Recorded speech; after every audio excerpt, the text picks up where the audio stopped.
Друзья, давайте скажем правду. Какую?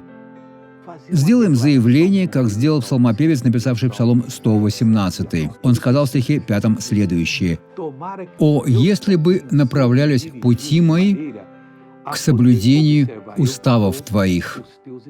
Смотрите, как прекрасно, как этот человек беспокоился о том, чтобы полностью угодить Богу. Надеюсь, Бог сделает это со мной, сделает это с вами, чтобы все наши пути направлялись к соблюдению уставов Господа. Бог, мы хотим для себя этого благословения.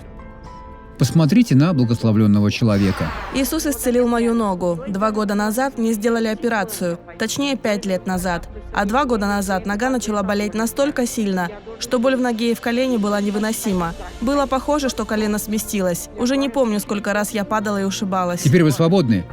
Да. Тогда пробегитесь. Бегите, бегите, бегите.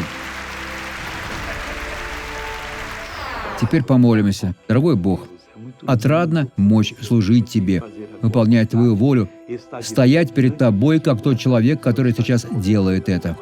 Пусть все наши пути будут направляемы Тобой таким образом, что мы сможем соблюдать все Твои уставы. Мы будем благословлены. Будьте сейчас благословлены. И я говорю всему злу: оставь этого моего брата, оставь эту мою сестру, оставь этого человека во имя Иисуса. Аминь.